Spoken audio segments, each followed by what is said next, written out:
Welcome back to the deep dive. Today we're really diving into something big that's still unfolding, and it's about the future of on-reserve child welfare in Canada. Yeah, there's been a lot of news about it, especially coming out of that recent Assembly of First Nations gathering. Right, and we've been getting a lot of questions from you listeners about a certain vote, a vote with some pretty surprising results. So we're here to break it all down. It's a lot to unpack for sure, but the core issue is pretty clear, right? It's about finding the best way to support First Nations children and their families, all while addressing these massive systemic inequities that have been allowed to fester for, well, way too long. Okay, so let's start with the basics. Paint us a picture.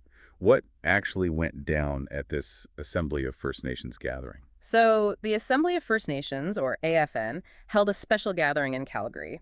And the really big ticket item on the agenda, it was this proposed agreement with the Canadian government, a $47.8 billion deal. Hold it, did you say billion with a B?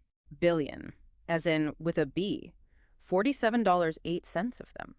And this money was intended to reform the on-reserve child welfare system. Okay, so we're talking serious money here.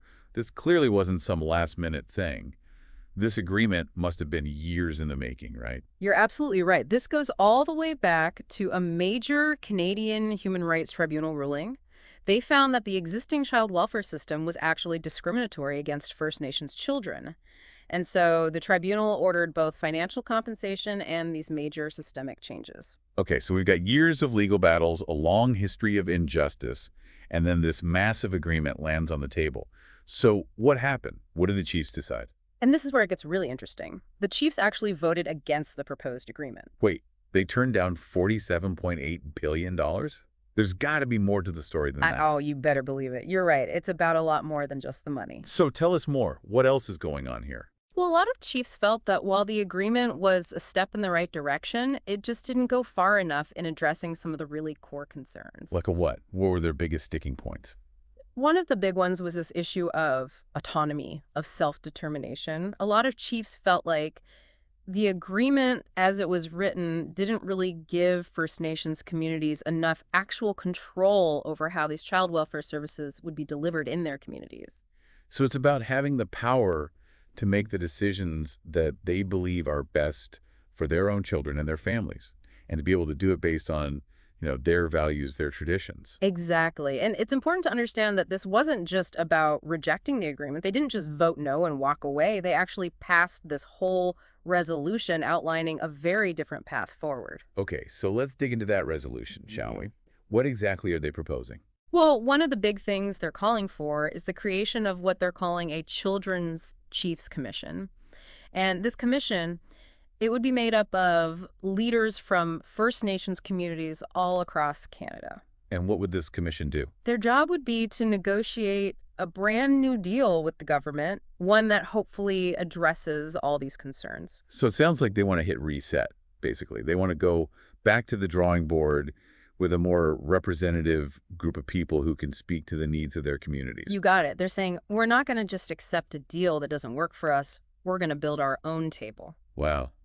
That's a pretty powerful statement. It really is. And the resolution itself, it gets into some pretty specific details about how they want this whole process to work. And of course, that includes who's going to pay for it all. Always a key question, right? Right. So we'll unpack all of those details and more right after a quick break.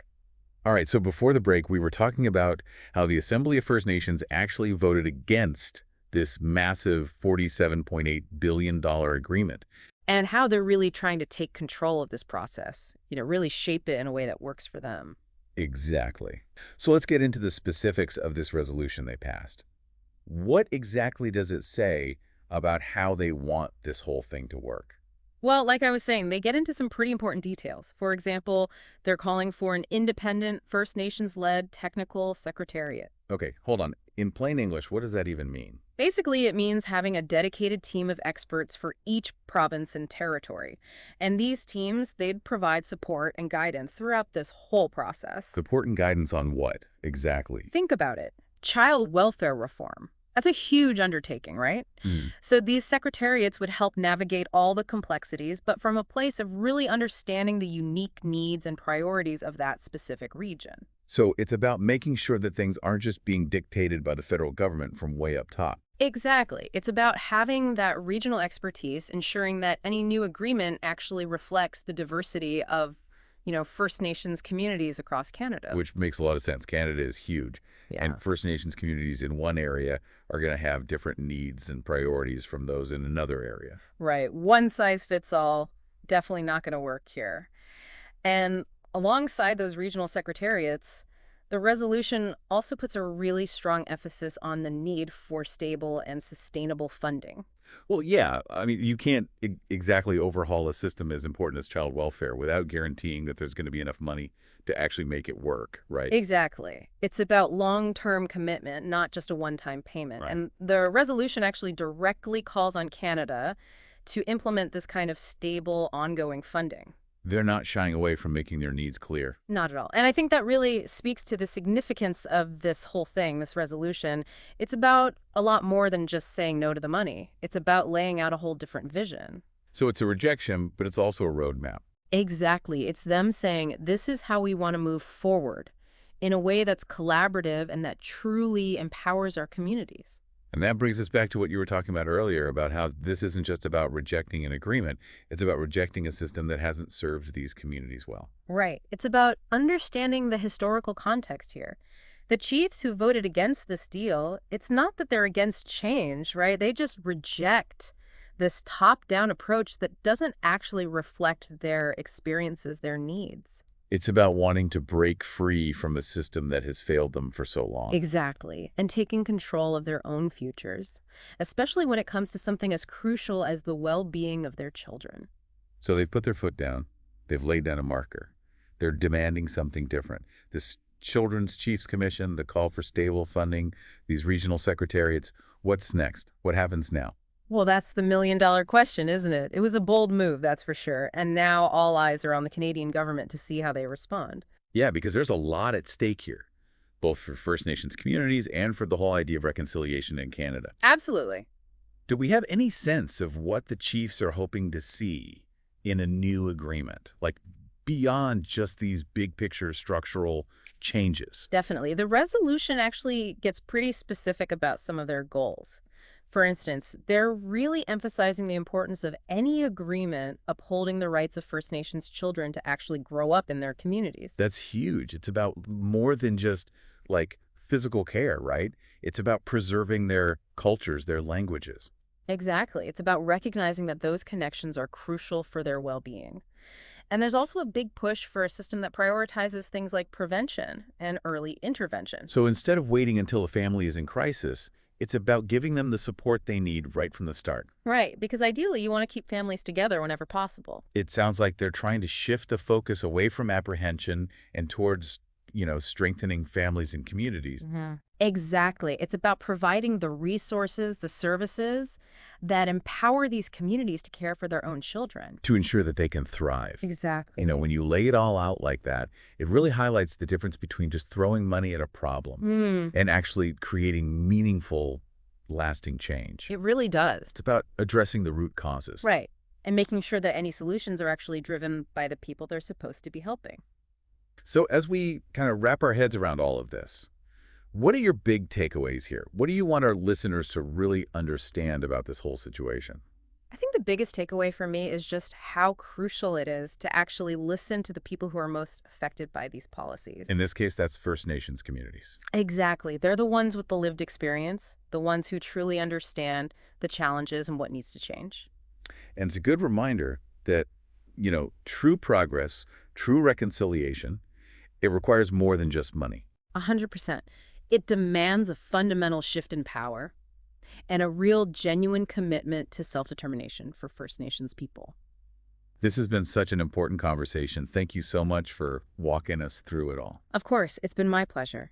This whole situation in Canada, it really makes you think about all those other agreements being negotiated around the world. And it makes you wonder, are the voices of the people actually being impacted? Are they truly being heard? It's definitely something to think about.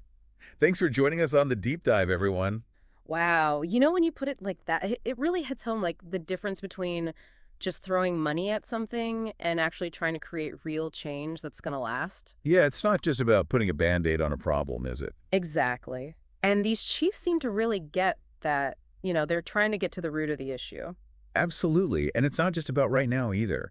It's about shaping a future where First Nations children can thrive, Yeah. where the system actually supports their identities. It's a whole different mindset, isn't it? It really is. And it's powerful. It is. So as we try to, wrap our heads around all of this, what are your big takeaways here? What do you hope our listeners are really going to take away from this whole conversation? I think for me, the biggest thing is remembering how important it is to listen to the people who are actually living this, the ones directly impacted by these policies. In this case, First Nations communities. Exactly. They're the ones with the lived experience, the ones who truly understand the challenges, what needs to change. It's a good reminder for all of us, I think, that real progress, reconciliation, it takes more than just money. 100%. It has to be about a real shift in power, a genuine commitment to letting First Nations people make their own decisions. This deep dive has been really eye-opening. Thank you so much for breaking it all down for us. You're very welcome. Glad to be here. And to all our listeners, this is a story we're going to keep following closely here at the Deep Dive, so stay tuned. It'll be fascinating to see what happens next, right? Will there be a new agreement? What will this new Children's Chiefs Commission actually accomplish? Only time will tell. That's the truth. This whole thing in Canada, it really makes you think about how many other big agreements are being made out there and whether the people affected are actually getting a seat at the table. Something to think about. Thanks for joining us on The Deep Dive.